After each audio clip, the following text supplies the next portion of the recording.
Little girl calls 911 and says the bus driver did it again. What they found shocked everyone. The little girl's call that changed everything.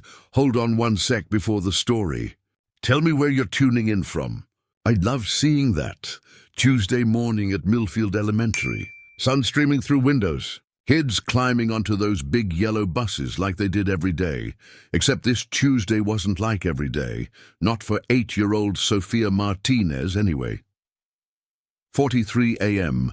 Emergency Dispatch Center. Linda Chen picking up her coffee, thinking about grocery lists and her kids' soccer practice. 15 years doing this job. Thought she'd heard everything. Phone rings. Hello? Is this 911? Voice so small, Linda has to lean forward. Kid. Definitely a kid. Yes, sweetheart, this is Linda. Setting down her coffee. Something in that voice. I'm here to help you.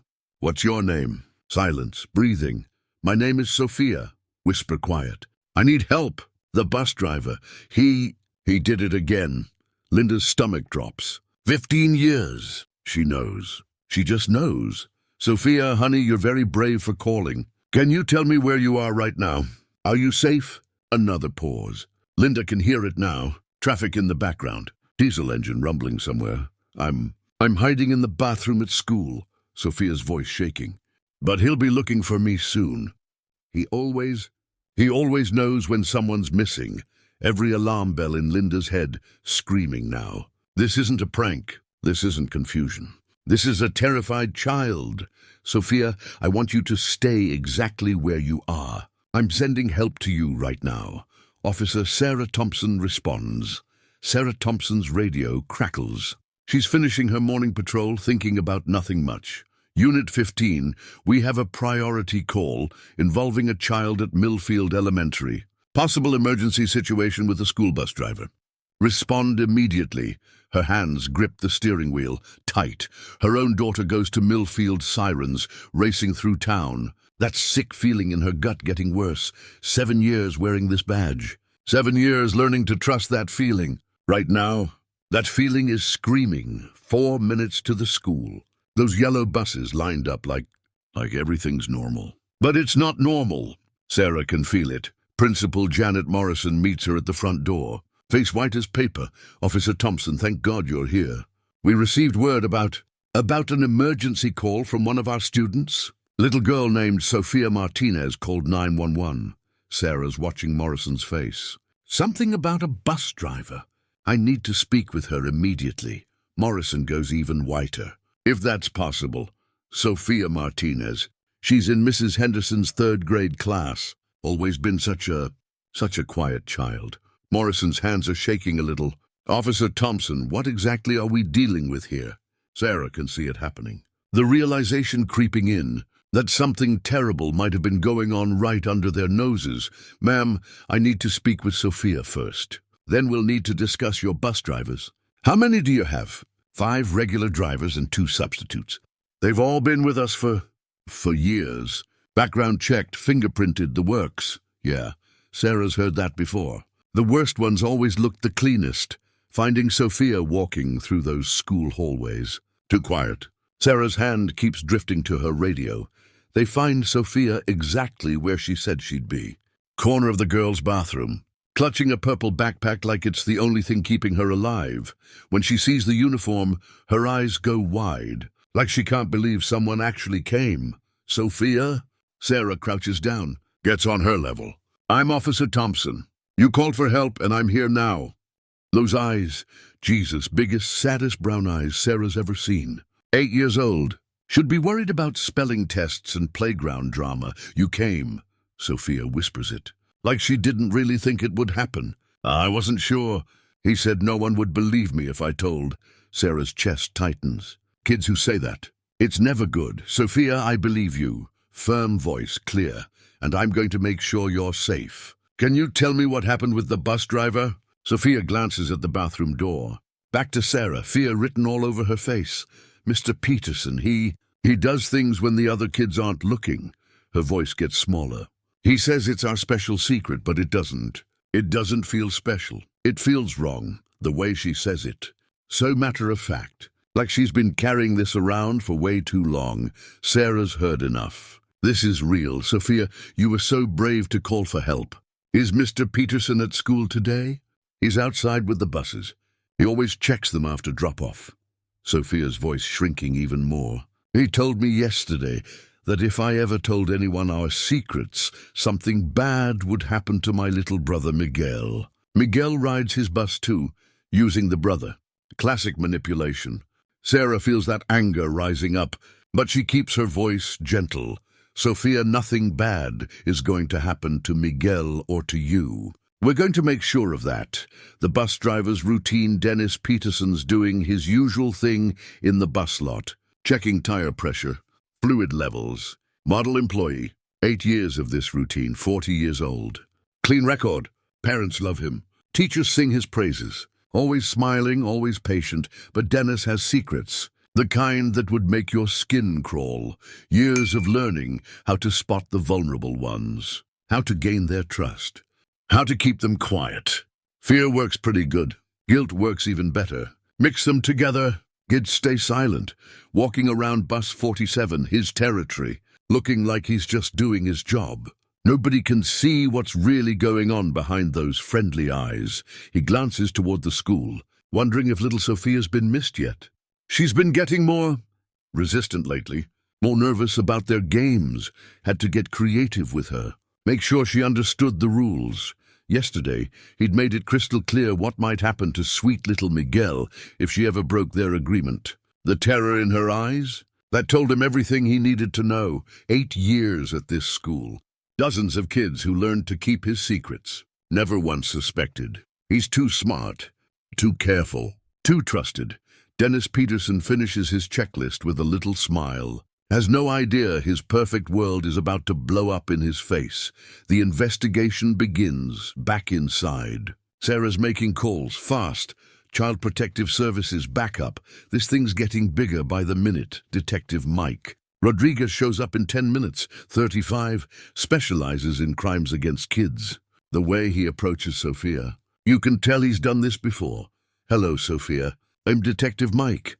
I help keep kids safe, and that's exactly what we're going to do for you today. Sophia looks between Sarah and Rodriguez, still gripping that purple backpack like a lifeline. Are you going to arrest Mr. Peterson? Direct question. No beating around the bush.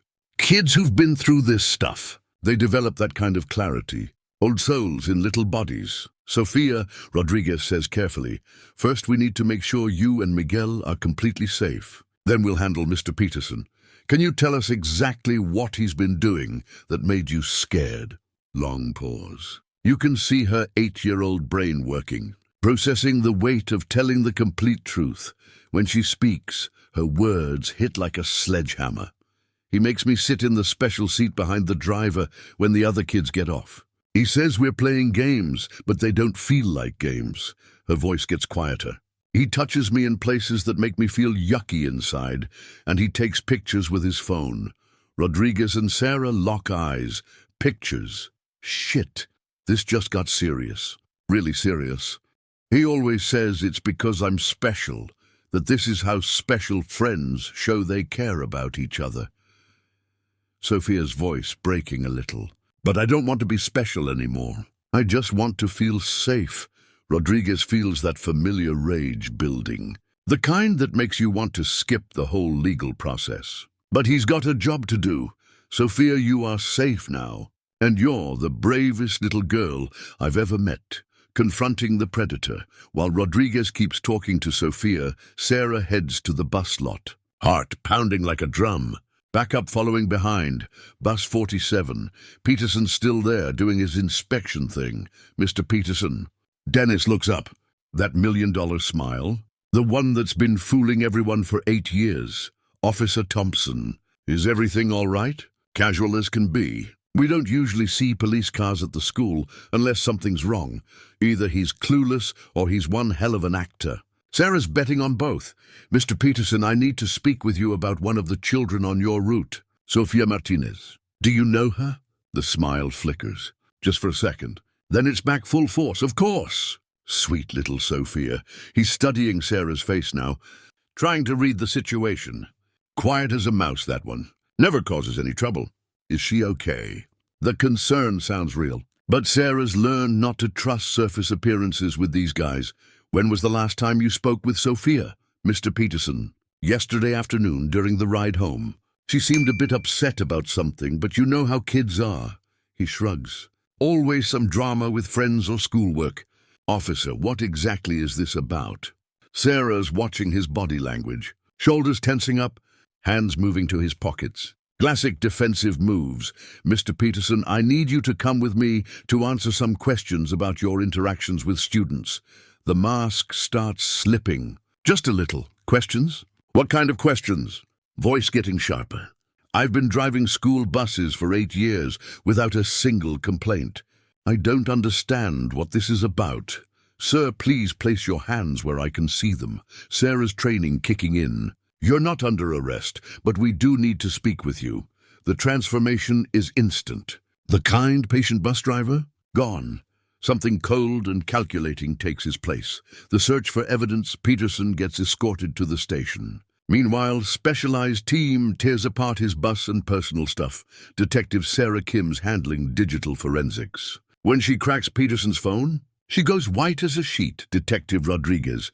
Voice urgent. You need to see this. Now, hundreds of images, confirming everything Sophia said, and showing just how deep this rabbit hole goes. But the worst discovery? Glove compartment of bus 47, small notebook. Names, ages, detailed notes about kids' personalities. Their vulnerabilities. Sophia Martinez, at the top of the most recent page. Notes about her compliance level and family situation. But she's not alone. 12 other names, spanning Peterson's entire 8 years at the school. Sarah Thompson stares at the notebook. Rage and determination fighting for control in her chest. We need to contact every family on this list. Now. Her voice tight. If Peterson victimized Sophia, there's no telling how many others he hurt. The investigation team works methodically. They know they've got one shot to build a case that'll stick. Peterson's own records. Those are going to be the key to locking him up forever. News of the arrest starts spreading. Parents descending on the school in waves. Desperate, scared, demanding answers. Principal Morrison stands before a growing crowd. Voice shaking. We are cooperating fully with law enforcement to ensure every child's safety. If you have any concerns about your child's experiences with any of our transportation staff, please speak with the investigators immediately. Trust cracking. The foundation holding this school community together, starting to crumble. More victims come forward. Word spreads fast at Millfield Elementary. Other kids start finding courage. Sophia's bravery? It's contagious. 9-year-old Marcus Williams is first. Approaches his teacher during recess. He's been riding Peterson's bus for 2 years. Always felt uncomfortable about their special conversations. Mrs. Patterson, Marcus says quietly, looking around to make sure other kids can't hear. Is it true that Mr. Peterson got in trouble for doing bad things to kids on the bus? Mrs. Patterson's been briefed. She kneels down. Marcus, if Mr. Peterson ever did anything that made you feel uncomfortable or scared, it's very important that you tell someone. You won't be in any trouble. Marcus's eyes fill up. He nods slowly. He used to make me sit in the front seat after everyone else got off. He said we were best friends, and that best friends keep secrets. His voice getting smaller. But the secrets felt wrong. Similar conversations happening all over the school. Teachers, counselors, administrators creating safe spaces. Each revelation adding another piece to the horrible puzzle. By end of day, 7 more children disclosed inappropriate contact with the bus driver. The scope becoming clear. This wasn't isolated. This was systematic. Rodriguez coordinating with child psychology experts. These kids already traumatized. The investigation can't make it worse. Every child who finds the courage to speak up is helping to protect other kids, Rodriguez explains to concerned parents. Sophia Martinez's bravery opened the door for these other children to find their voices. The community starting to understand. This isn't just one incident. This is a pattern that's been hiding in plain sight. The interrogation police station interview room, sterile, cold. Peterson. sits across from Rodriguez and Kim. His lawyer present, but mostly quiet. The friendly bus driver's gone, replaced by someone calculating, distant. Mr. Peterson, Rodriguez begins, we've found some disturbing evidence on your phone and in your bus. Would you like to explain these photographs? Peterson's jaw tightens. Staring at the table, his lawyer whispers something. Peterson shakes his head. I don't know what you think you found, but I've done nothing wrong. Voice flat, emotionless.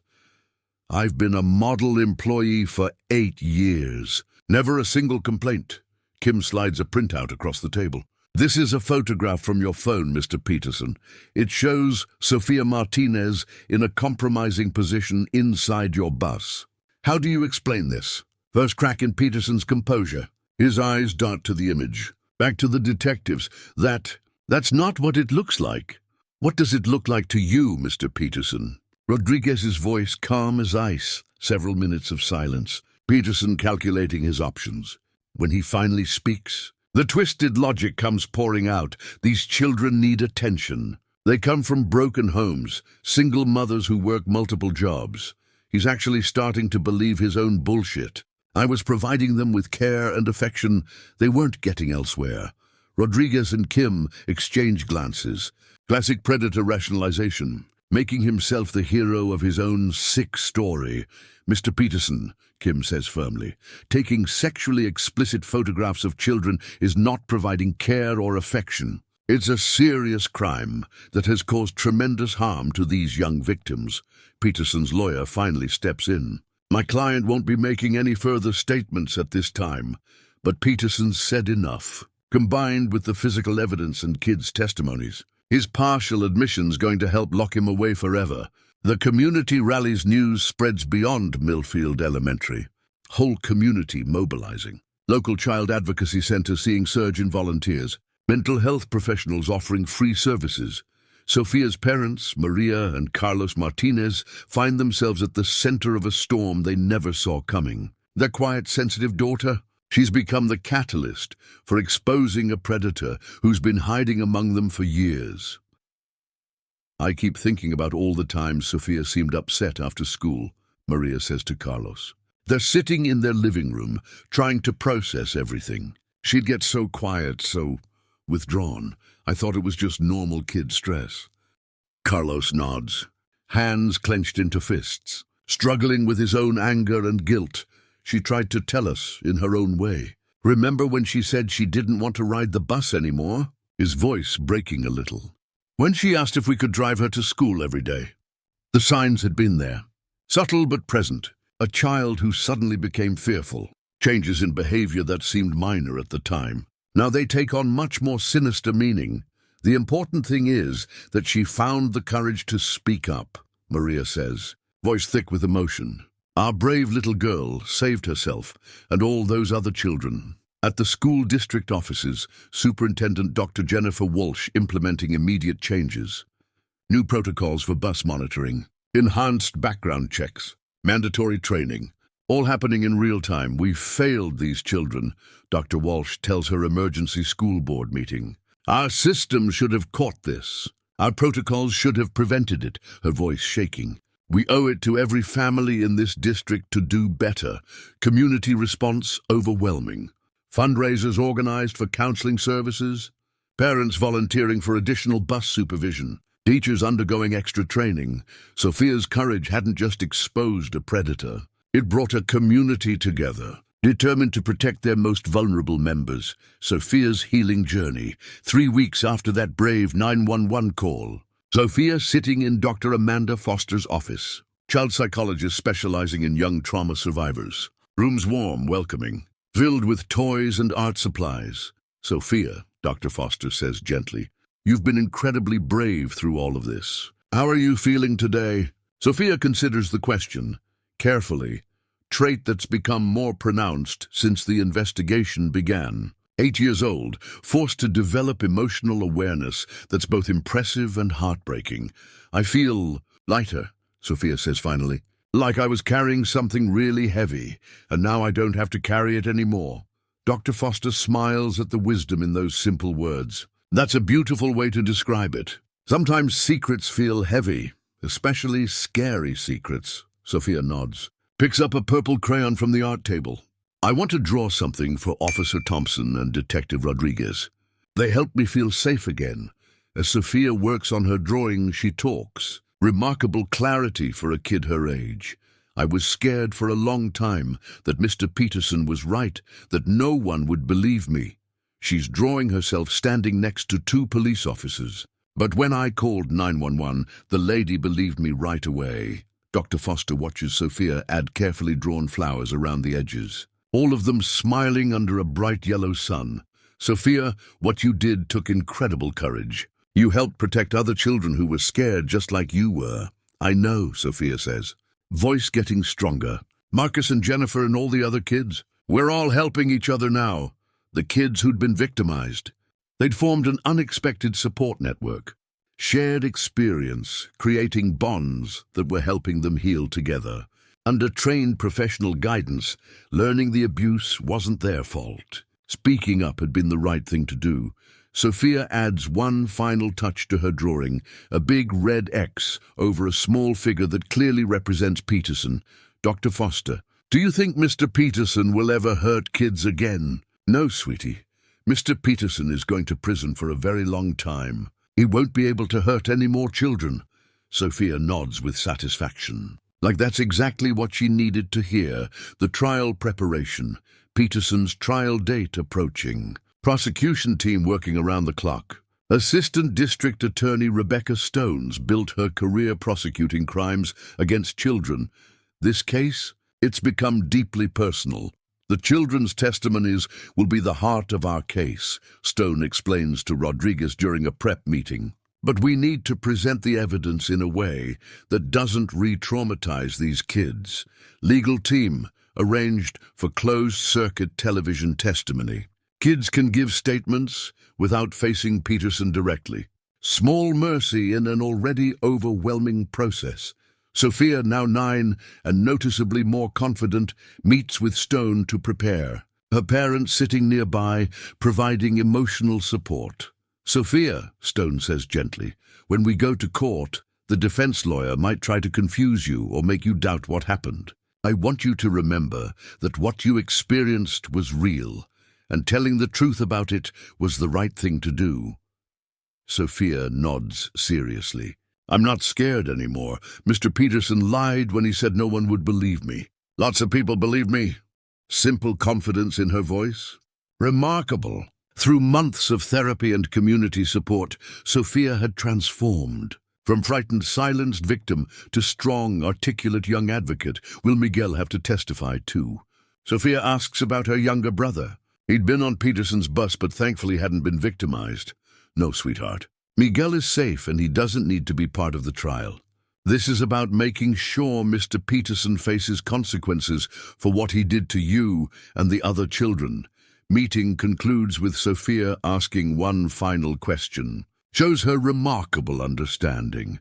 After the trial, will other kids know that if something bad happens to them, they should call for help like I did? Stone smiles at the young girl's wisdom. I think your story is going to help children for many years to come, Sophia. The shocking revelation, 3 days before Peterson's trial supposed to begin. Detective Kim making a discovery that'll change everything they thought they knew. Final review of Peterson's electronic devices. She finds a hidden folder, evidence of something no one suspected. Detective Rodriguez, voice urgent. You need to see this, now. Hidden files reveal Peterson hadn't been working alone. Encrypted communications show he'd been part of a network. Individuals sharing images and information about vulnerable children. Scope extending far beyond Millfield Elementary. Among the communications, series of messages with someone identified only as Bus Admin 47, clearly another school transportation employee.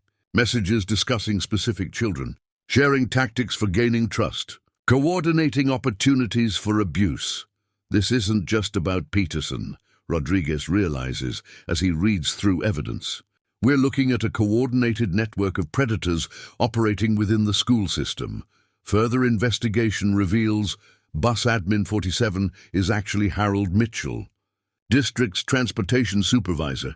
Peterson's direct supervisor, the person responsible for hiring and overseeing all bus drivers in the district. The revelation is staggering. Mitchell hadn't just been participating in child abuse. He'd been using his position to provide cover for Peterson, potentially recruit other drivers into their network. Emergency warrants issued for Mitchell's arrest. Comprehensive investigation launched into every driver under his supervision. The case that began with one brave little girl's phone call, now uncovering systematic conspiracy operating for years. As news of Mitchell's involvement spreads, parents who had praised the transportation department's efficiency begin to understand the horrifying truth. The very person responsible for ensuring their children's safety during transport. He'd been facilitating their abuse. Sophia's call hadn't just exposed one predator. It brought down an entire network. The network exposed Harold Mitchell's arrest sends shockwaves through the school district. Law enforcement community. As transportation supervisor for 12 years, Mitchell had hired, trained, supervised every bus driver in the district. His betrayal? Almost incomprehensible. During Mitchell's interrogation, full network scope begins emerging. He'd been systematically identifying and recruiting drivers susceptible to his influence, gradually introducing them to his criminal activities. We've got at least 4 other drivers who were part of this network. Rodriguez briefs the task force assembled to handle the expanding investigation. Mitchell used his position to create opportunities for these individuals to abuse children while providing cover and protection.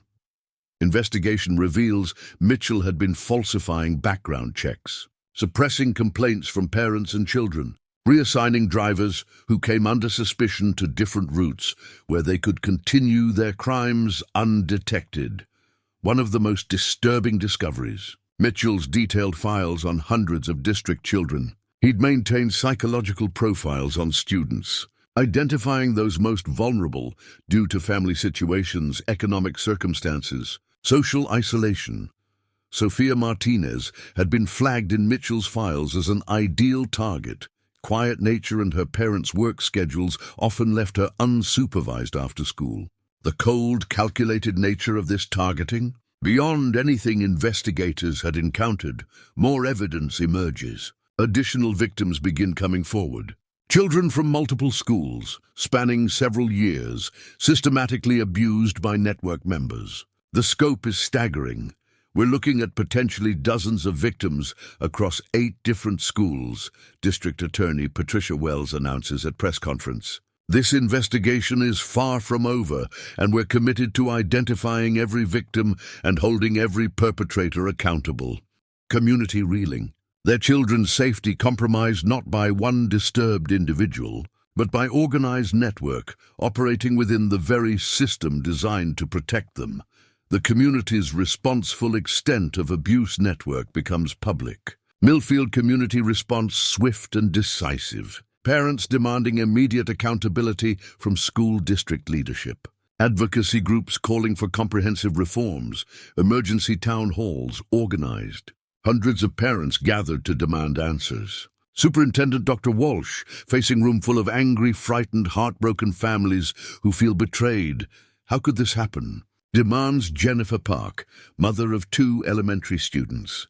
How could an entire network of predators operate for years without anyone in leadership noticing? Dr. Walsh stands before the crowd. Her own children attended district schools. Voice heavy with institutional failure. We failed your children. We failed as administrators, as supervisors, as protectors. Voice shaking. There are no excuses for what happened under our watch. School board announces immediate resignation of Dr. Walsh and 3 other administrators. Independent investigation launched into every aspect of transportation department operations. Meanwhile, at the Martinez household, Sophia grappling with revelation that her courage in speaking up had uncovered something much larger than anyone imagined. Quiet, introspective 9-year-old processing knowledge that her single phone call had potentially saved dozens of other children. "Mama," Sophia says to her mother one evening, "I'm glad I called 911 But I'm sad that so many kids were hurt before anyone knew. Maria Martinez holds her daughter close, marveling at the strength and wisdom this child had developed through her ordeal. Baby, you can't blame yourself for what happened before. You were brave enough to speak up when you could, and that's what matters. Sophia nods thoughtfully. I want to help other kids know that it's okay to tell when something bad happens. Even if it's scary, telling the truth is always right. Her words prove prophetic.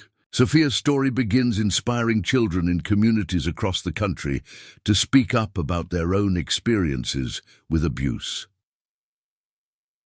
The trial begins. Courtroom packed as Peterson's trial begins. Community members, media representatives, advocacy groups all present. Judge Margaret Chen handled numerous cases involving crimes against children, but the scope and systematic nature of this case, unprecedented. Assistant District Attorney Rebecca Stone stands before jury. Calm determination. Ladies and gentlemen, this case is about the courage of one small girl whose bravery exposed a network of predators that had been operating within our school system for years. Sophia's testimony delivered via closed-circuit television. Comfortable adjacent room. Now 9 years old and stronger than ever, she speaks with remarkable composure. Mr. Peterson told me that what we were doing was normal, that all special friends did these things together. Her voice clear, steady. But it never felt normal to me. It felt wrong, and it made me scared.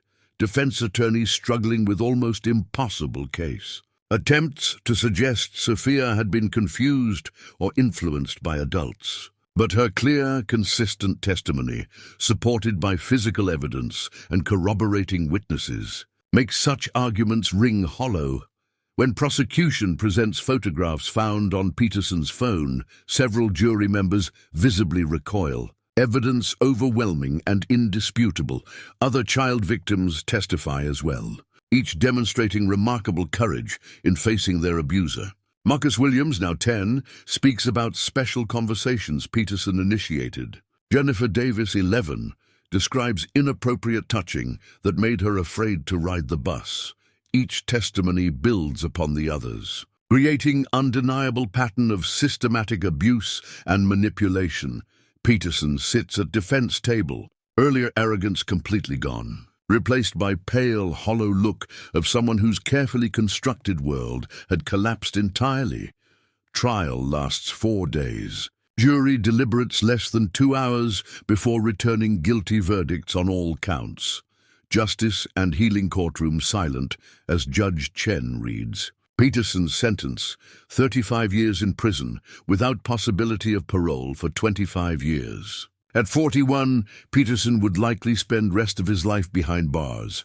Mr. Peterson, Judge Chen says, voice carrying weight of moral authority, you systematically abused the trust placed in you by children and families. Your actions have caused immeasurable harm to innocent victims.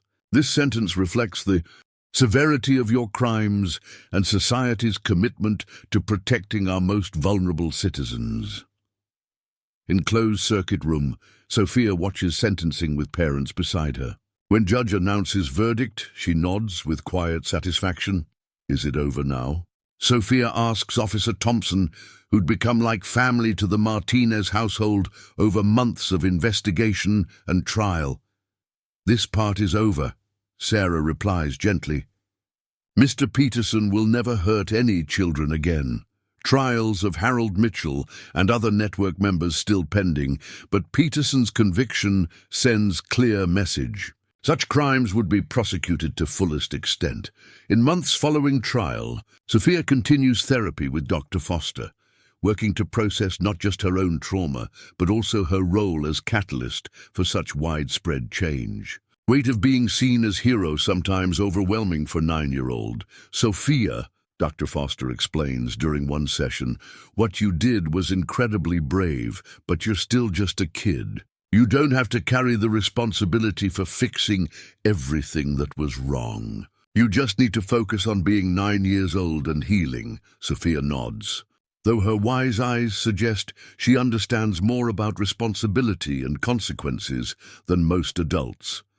I know. Dr. Foster, but sometimes I think about all the kids who were hurt before I called. What if I had been braver sooner? Sweetie, you were brave exactly when you were ready to be brave. That's all anyone can ask of themselves. The ripple effect 6 months after Peterson's conviction. Impact of Sophia's courage continues spreading far beyond Millfield. Her story covered by national media, inspiring children across country to speak up about their own experiences. Rodriguez receives calls from law enforcement agencies in 12 different states. All reporting children had come forward with disclosures after hearing about Sophia's case. Her example giving other victims courage to break their silence. Officer Thompson, the new Sophia says during one of their regular check-ins, "My mom showed me some letters from kids in other places who called for help because they heard about what I did." Sarah smiles at young girl, who'd grown so much in confidence and wisdom. "How does that make you feel, Sophia?" "Good, really good.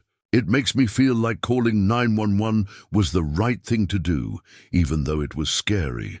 Letters Sophia receives from other children, heartwarming and heartbreaking in equal measure. Kids her age and older, writing to thank her for showing them that speaking up was possible, that adults would believe them. One letter particularly moves Sophia's family.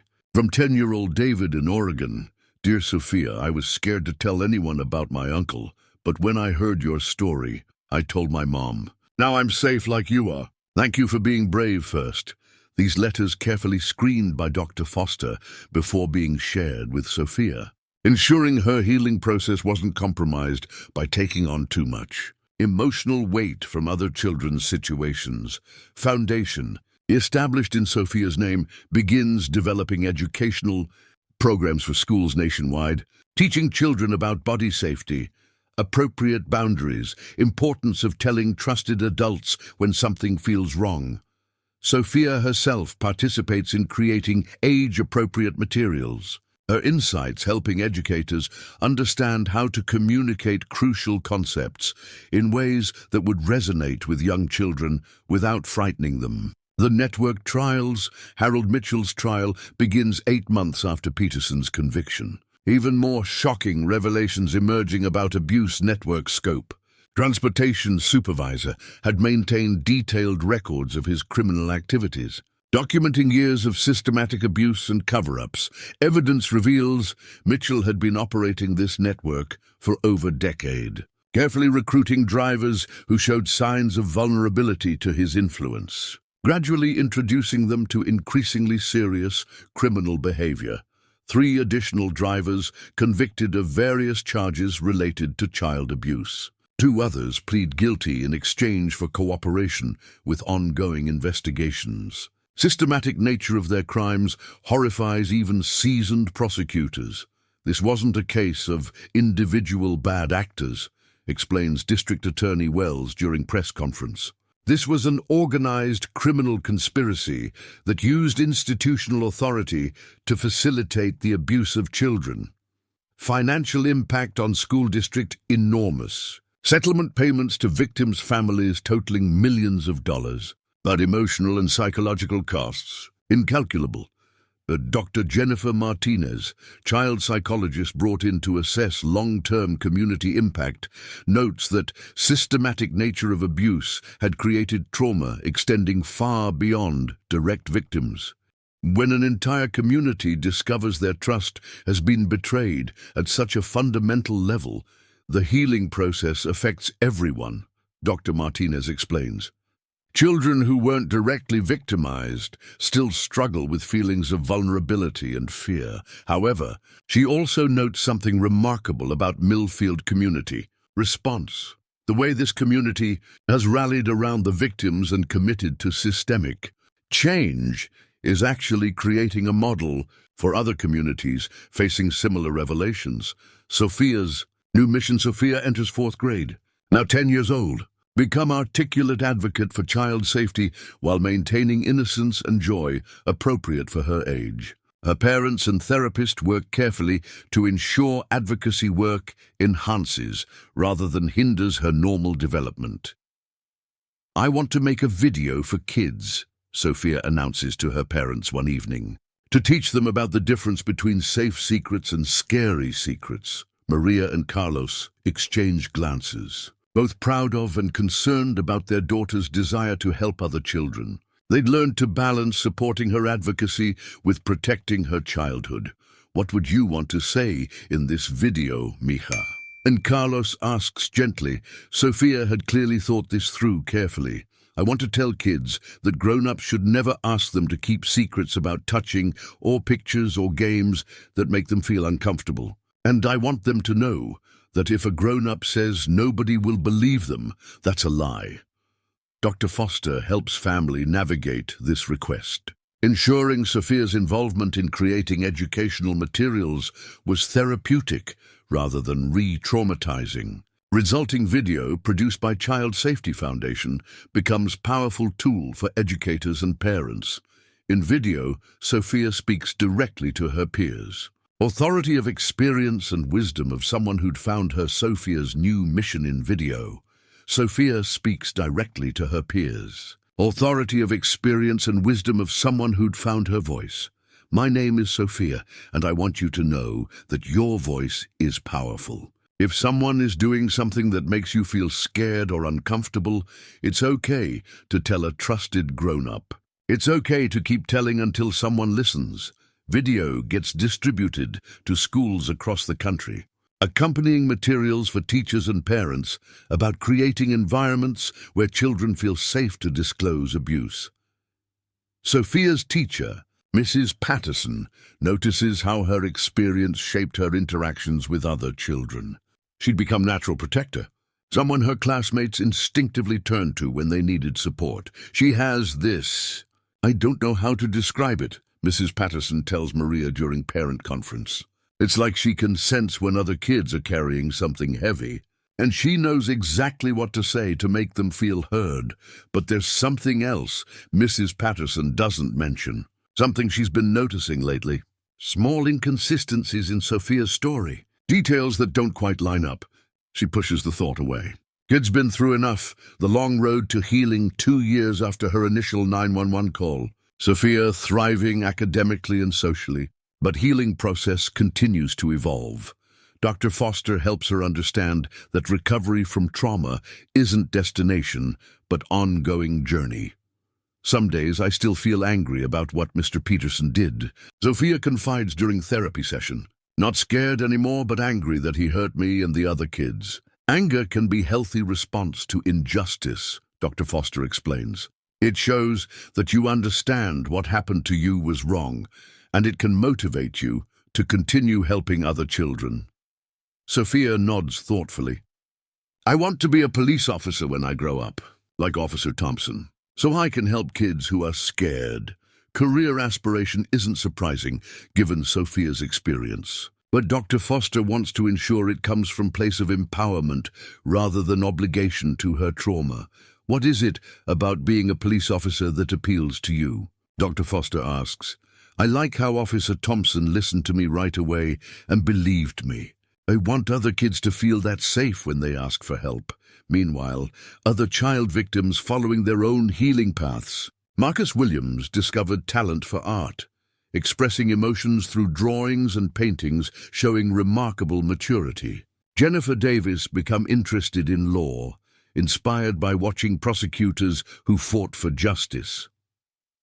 Support group Dr. Foster facilitated for children had evolved into close-knit community. Young people who understood each other's experiences in ways others couldn't. They celebrated victories, provided comfort during difficult moments. We're like a team, Sophia explains to her parents. We all helped each other be brave, and now we help each other heal. But sometimes late at night, Sophia lies awake wondering why her memories feel fuzzy around the edges. Systemic changes, revelations about abuse network, prompted legislative changes at state level. New laws requiring enhanced background checks, mandatory reporting training, regular psychological evaluations for anyone working with children in school transportation. Senator Patricia Williams, chair of Committee on Child Welfare, cites Sophia's case during legislative hearings. The courage of one 10-year-old girl exposed systematic failures that had been invisible to adult oversight for years. We owe it to her and all the victims to ensure this never happens again.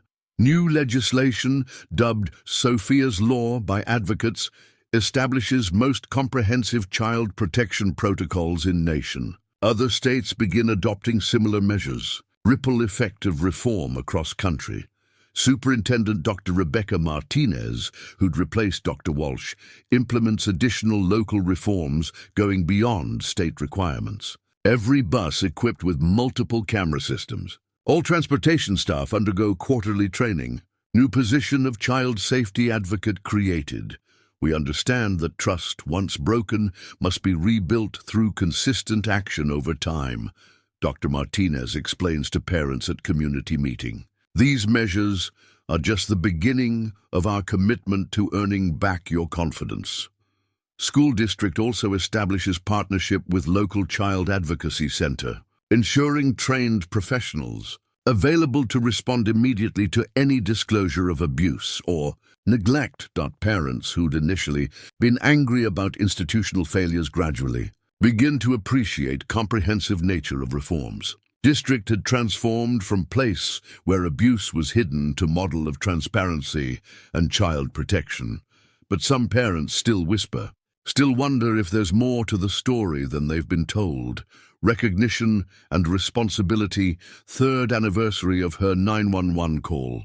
Sophia invited to speak at National Conference on Child Protection. At 13, she'd become articulate advocate while maintaining focus on normal teenage interests. Soccer, art, spending time with friends.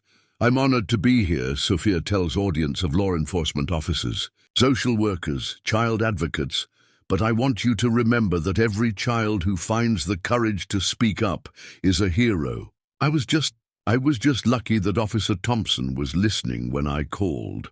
Her speech emphasizes importance of creating environments where children feel safe to disclose abuse. Critical role first responders play in child's willingness to continue cooperating with investigations. When Officer Thompson told me she believed me, it changed everything.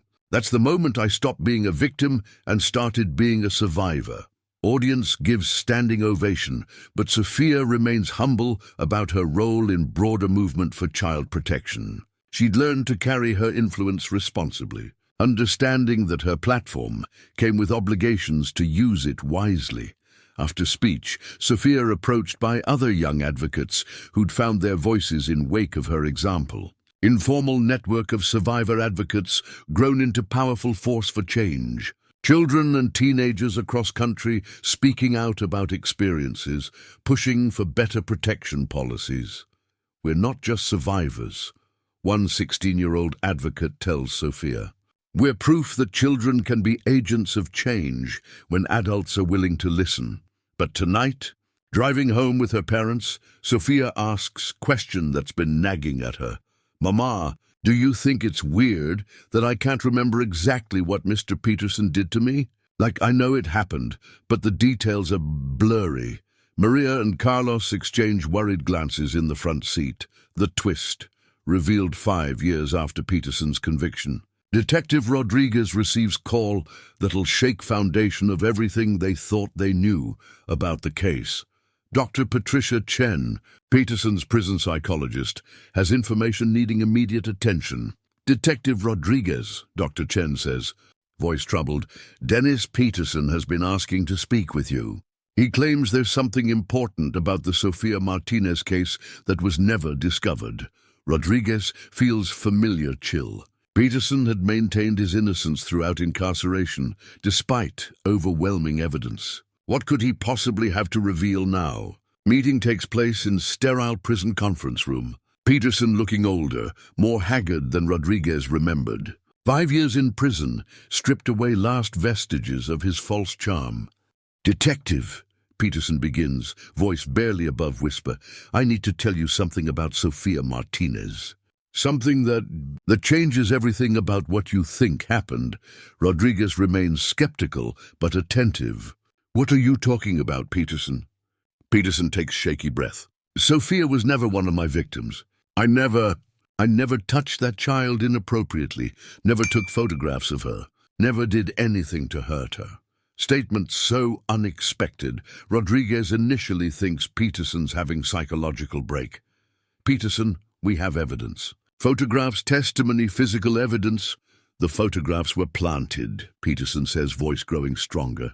The testimony was coached.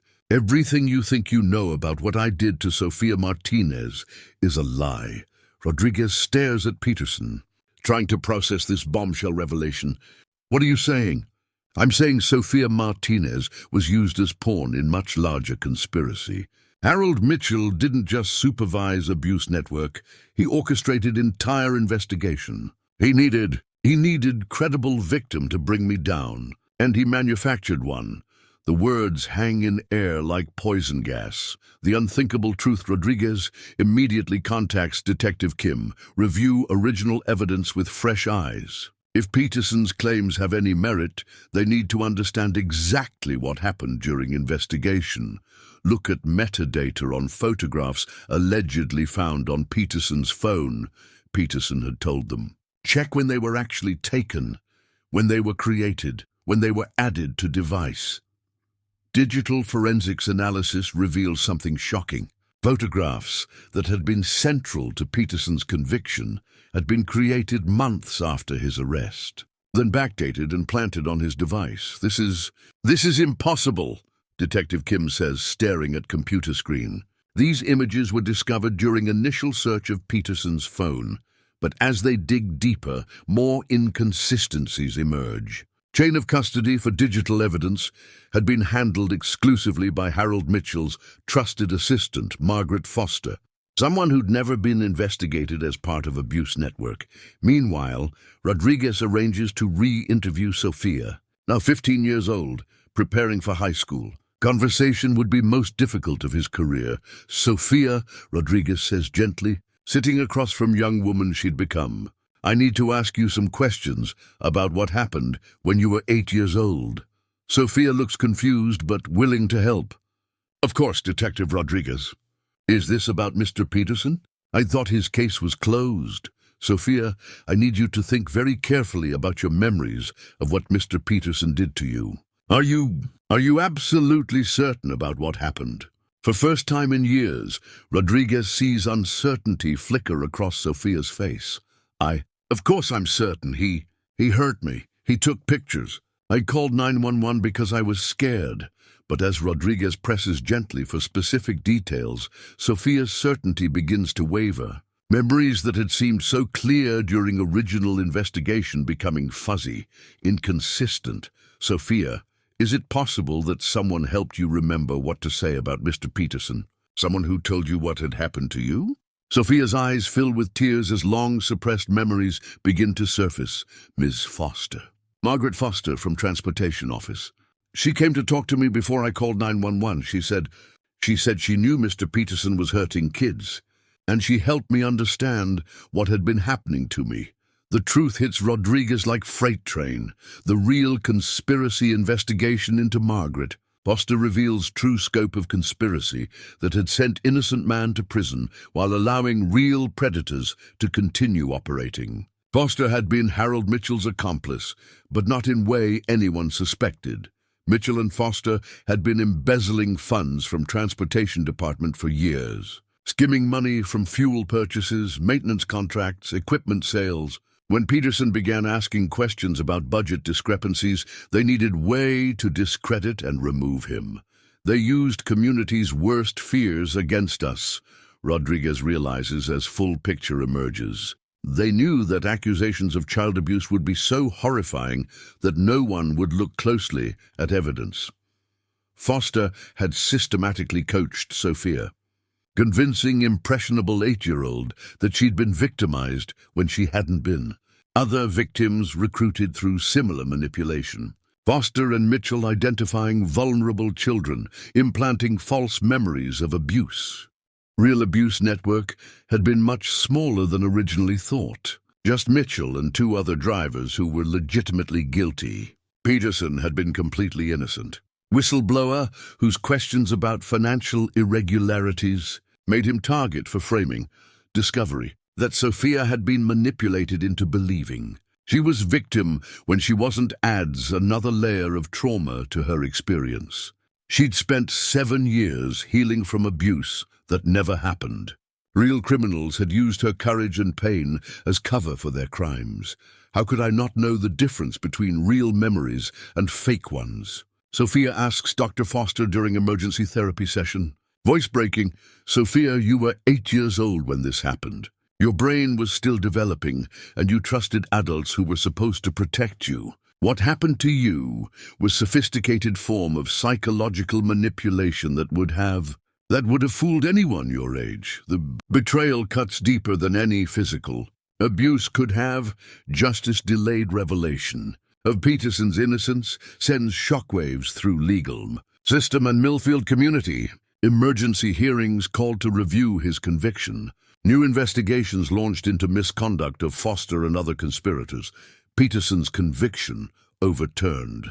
He's released from prison after serving 5 years for crimes he never committed. Man who emerges from incarceration is broken, aged beyond his years, struggling to comprehend how his life had been destroyed by lies. I don't know how to rebuild from this, Peterson tells his lawyer during first week of freedom. 5 years of my life gone, my reputation destroyed, my career ruined. And for what? To cover up embezzlement. His voice hollow, empty, like something fundamental had been carved out of him. Meanwhile, Margaret Foster arrested and charged with conspiracy, evidence tampering, child psychological abuse. Her manipulation of Sophia and other children classified as form of abuse in itself. One that had caused lasting psychological harm. Community struggles to process this new reality. Parents who'd praised Sophia's courage now feel confused, betrayed. Narrative they'd built around her heroism crumbling, replaced by something much more complex and troubling. We need to remember that Sophia is still victim in this, Dr. Martinez explains to concerned parents. She was manipulated and used by adults who should have protected her. Her pain and trauma are real, even if events that caused them weren't what we thought. Sophia herself grappling with identity crisis that would challenge even most resilient adult. Foundation of her self-understanding, that she was brave survivor who'd exposed predator, had been revealed as lie.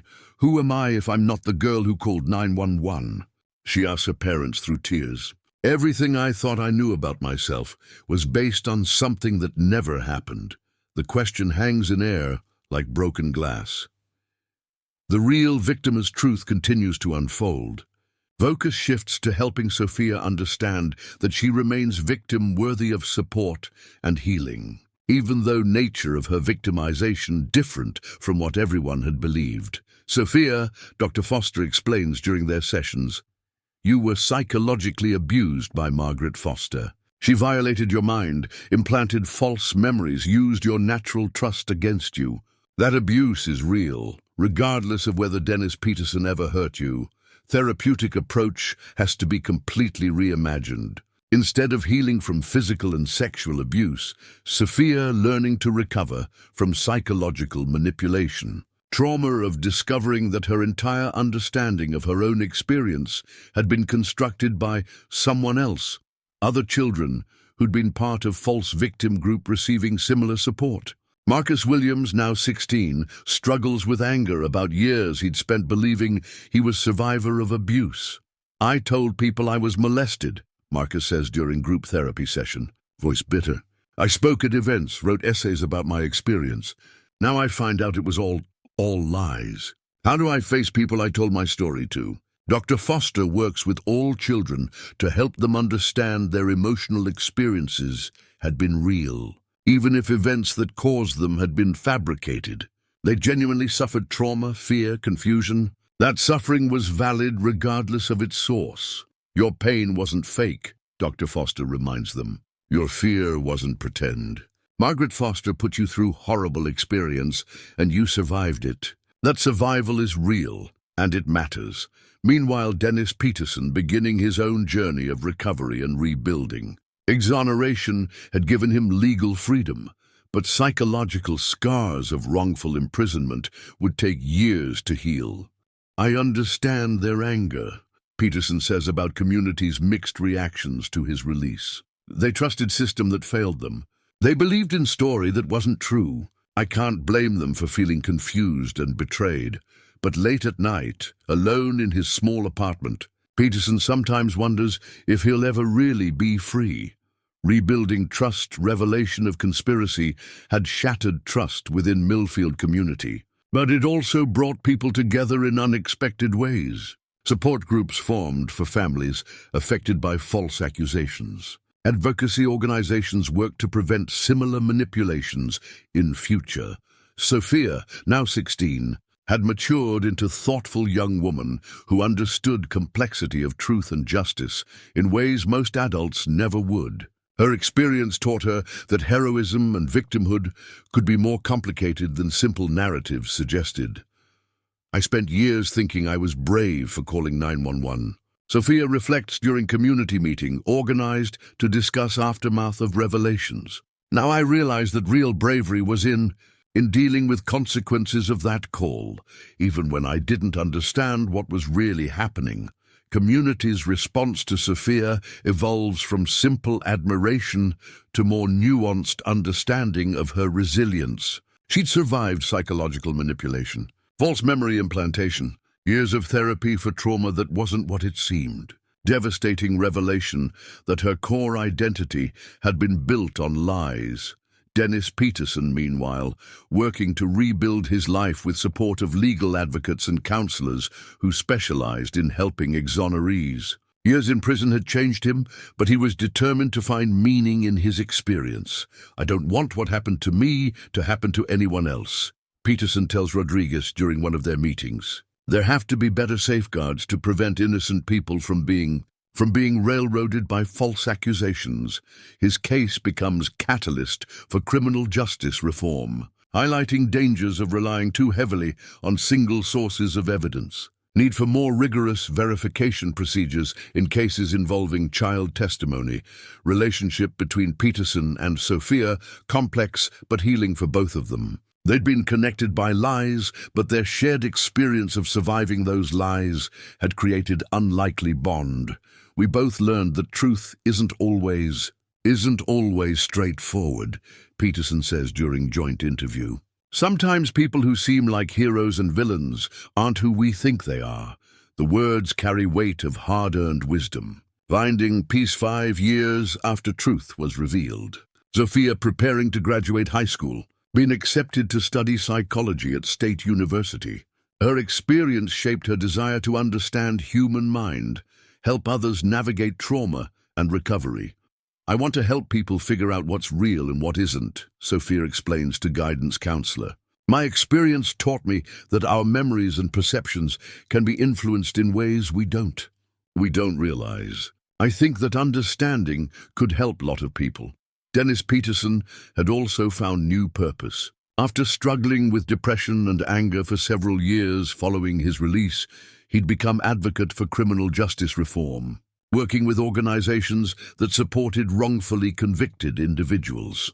Sophia and I both learned that justice isn't always straightforward, Peterson says during documentary interview about their case. Sometimes people who seem like heroes and villains aren't who we think they are.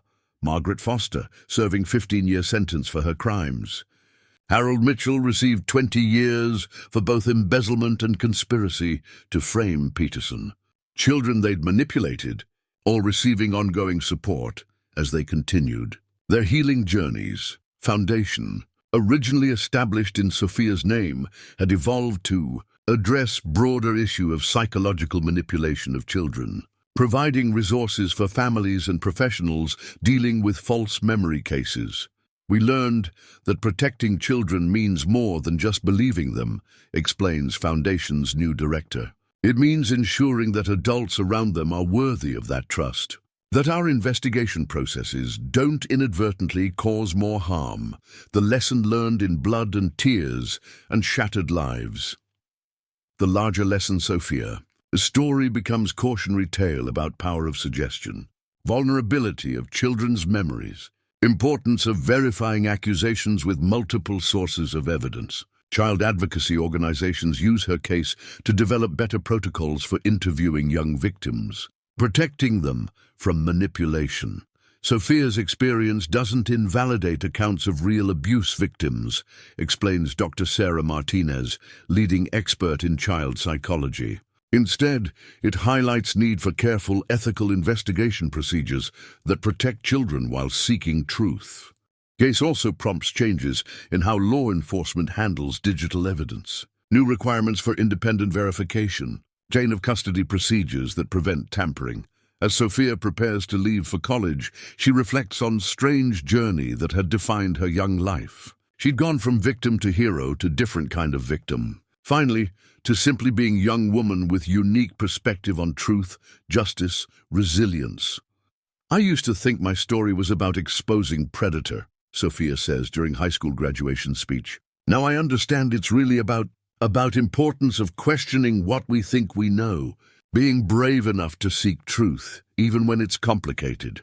Applause that follows different from adulation she'd received years earlier, deeper, more nuanced. Recognizing not just her courage but her wisdom, truth isn't always simple, she continues. Sometimes bravest thing you can do is admit that what you believed was wrong. Work to understand what really happened, her voice steady, strong, no longer the frightened whisper of an 8-year-old girl. Full circle. 10 years after her original 911 call, Dr. Sophia Martinez, completing doctoral dissertation on false memory formation and trauma recovery. Her research groundbreaking, combining personal experience with rigorous academic study to advance understanding of how children's memories could be influenced. Dennis Peterson, now in his 50s, had established foundation providing support for both wrongfully convicted individuals and victims of false memory manipulation. Organization recognizes that truth is complex. Supporting one group of victims doesn't mean dismissing another. Sophia and I learned that being used by corrupt adults doesn't diminish your worth or your strength, Peterson explains to a group of law enforcement officers during training session. Both of us survived attempted manipulation of our minds and our lives. That survival matters, regardless of specific details of what happened. Millfield community had healed as well, implementing new safeguards while maintaining commitment to believing and protecting children who reported abuse. Balance between skepticism and support delicate. But community had learned to navigate it with wisdom gained through painful experience. Officer Sarah Thompson, now lieutenant, still visits Martinez family regularly. She'd learned from Sophia's case that most important skill in law enforcement was ability to listen carefully, investigate thoroughly, without rushing to judgment. Sophia taught me that children's voices matter, but that adults have responsibility to verify and protect rather than simply react, Thompson reflects. Her courage in that first phone call started a journey toward truth that was more complicated than any of us imagined. The journey that began with frightened whisper ended with hard-won wisdom. The real hero, as Sophia defends her doctoral dissertation, committee struck by unique perspective she brings to understanding childhood trauma and recovery. Her research has potential to help countless children who'd experienced various forms of psychological manipulation. Dr. Martinez, one committee member asks, how has your personal experience influenced your academic approach to this research? Sophia pauses thoughtfully before answering. My experience taught me that being victim doesn't make you powerless. That understanding truth doesn't diminish reality of your suffering. Whether child has been physically abused or psychologically manipulated, they deserve support, healing, and respect. Her work already being implemented by child protection agencies across country, providing new tools for distinguishing between authentic disclosures and implanted memories, while ensuring all children received appropriate support. Dennis Peterson attends Sophia's dissertation defense, invited by Sophia herself as someone who'd shared her journey toward understanding complex truth. His presence in room, powerful symbol of how two people connected by lies had found their way to authentic healing. Sophia's real heroism, Peterson tells Gathering. It wasn't in phone call she made as 8-year-old. It was in her determination to understand what really happened, to help others learn from her experience, transform personal pain into professional purpose. As Dr. Sofia Martinez walks across stage to receive her degree, she carries with her knowledge that her story had evolved from simple narrative to complex truth. Little girl who'd called 911 had grown into woman who understood that real courage often lay not in having all answers, but in being brave enough to keep asking questions. Truth, she'd written in her dissertation conclusion, is often more complex than our initial understanding. But complexity doesn't diminish importance of seeking truth. It makes it more necessary, words that would echo through conference rooms and courtrooms for years to come. Legacy. 5 years later, Dr. Sofia Martinez had become one of leading experts in her field, regularly consulted by law enforcement agencies, child protection services, legal organizations seeking to balance protection of children with pursuit of truth. Her book, False Heroics: Journey from Manipulation to Understanding, had become required reading for professionals working with child victims. Her foundation provided support for children who'd experienced various forms of psychological abuse. Dennis Peterson had remarried, working as consultant for organizations seeking to prevent wrongful convictions. His partnership with Sofia's Foundation had created unique resources for understanding how innocent people could be targeted by complex conspiracies. Sofia and Dennis show us that redemption is possible for everyone touched by these cases, explains Dr. Foster, who'd continued working with both of them through their healing journeys. Their ability to find meaning in their suffering and use it to help others represents best of human resilience. Millfield community had become model for how institutions could recover from systematic failures while maintaining their commitment to child protection. Reforms implemented there being adopted by school districts nationwide. Margaret Foster and Harold Mitchell remain in prison, their conspiracy thoroughly exposed, their victims continuing to receive support for unique form of trauma they'd experienced. What we learned, Sofia reflects during recent interview, is that protecting children requires more than good intentions. It requires constant vigilance, careful procedures, and humility to admit when we've made mistakes. Her voice carries authority of someone who'd lived through lies and found truth on the other side. The final Truth 20th anniversary of her original 911, called Dr. Sofia Martinez, stands before Conference of Child Protection Professionals, sharing complete story of her experience and lessons learned from its complex aftermath. 20 years ago, I made phone call that I thought exposed predator, Sofia begins. It turned out to expose something different but equally dangerous. Willingness of corrupt adults to use children's trust and vulnerability to serve their own purposes. Audience listens intently as she explains how her case had revolutionized approaches to child protection. Criminal investigation, trauma recovery. Real predators in my story weren't ones initially suspected. They were adults who manipulated my mind, implanted false memories, used my natural desire to help and be believed as weapon against innocent man.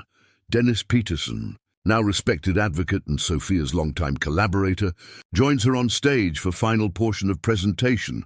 Sofia's story teaches us that truth is often more complex than our initial understanding, Peterson says. Both of us learned that surviving manipulation requires not just healing from what was done to us, but understanding how it was done, so we can help prevent it from happening to others.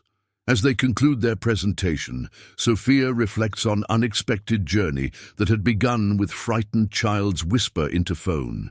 That call had indeed changed everything, not in way anyone expected, but in ways that ultimately led to greater understanding, better protection for children, more nuanced approach to seeking justice.